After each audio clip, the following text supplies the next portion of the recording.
Coming up on Network Africa, Zimbabwe's President Emerson Mnangagwa accuses a group linked to former First Lady Grace Mugabe of planning to assassinate him. President Abdulaziz Bouteflika sacks Algeria's police chief.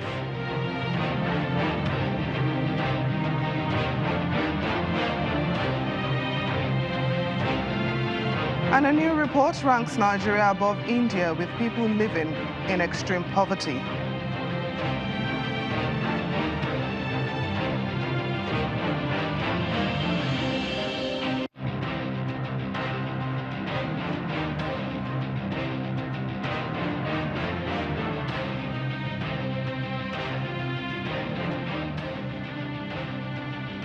Hello and welcome to the program. I'm Temito Kwefagbemi. We begin today in Southern Africa, where Zimbabwe's President Emerson Mnangagwa has announced that he suspects supporters of former First Lady Grace Mugabe of being behind an attempt on his life. 2 people died and more than 40 others were hurt in an explosion at Mr. Mnangagwa's rally in Bulawayo on Saturday. But exiled former government minister Jonathan Moyo, who was part of the G40 group that backed Mrs. Mugabe for the presidency, says that he thinks the blast smacks of an inside job. He was referring to an apparent power struggle between Mr. Mnangagwa and his deputy Constantino Chiwenga, the former army chief who forced Robert Mugabe from power last November. The former minister said that only an independent investigation overseen by the regional body SADC or the African Union could be trusted to find out who was behind the blast.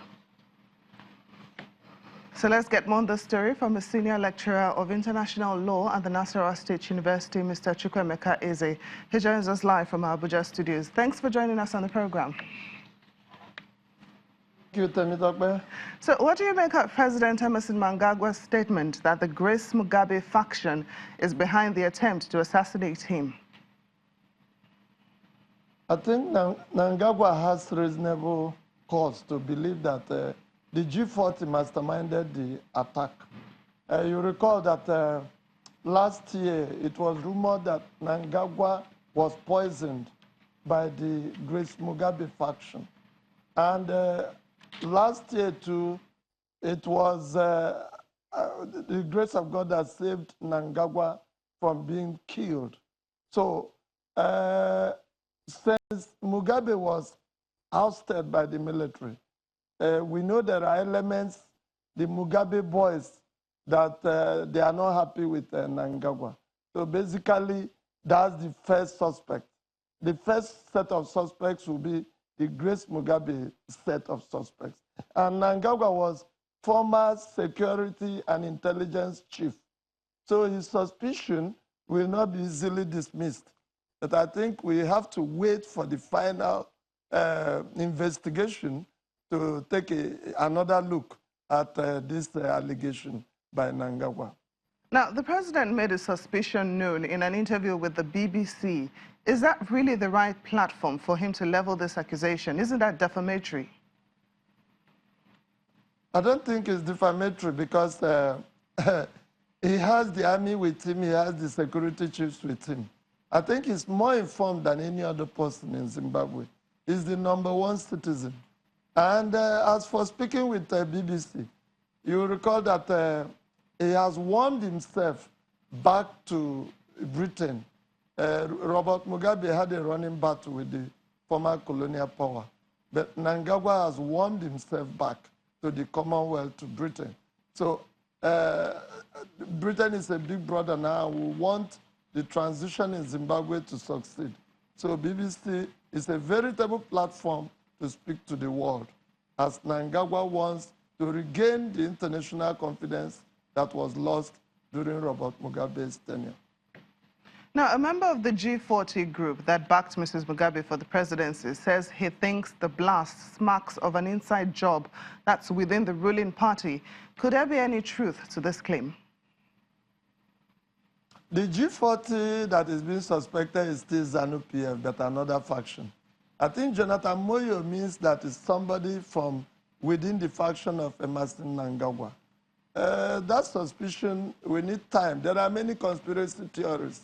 Originally, it was thought that with that blast at White City Stadium in Bulawayo, that the implication is that there will be a repeat of what happened in the early 80s in Bulawayo. You recall that Bulawayo is under Matabele land, and Joshua Nkomo, the then ZAPU PF leader, was from there. And it was from there that ZANU, under Mugabe, wanting to deal a final blow on Joshua Nkomo, had to frame up the party and brought international media to show that arms were buried in the farms of ZAPU PF. And it was later discovered that he just used it as an avenue to clamp down on the Matabele people. Remember that Mugabe is from Shona. It's a tribal thing. The Shona people have upper hand in terms of the politics of Zimbabwe. And the Ndebeles, the Matabele land, of which the prominent city is Bulawayo, have always been in opposition and the greatest supporters of movement for democratic change.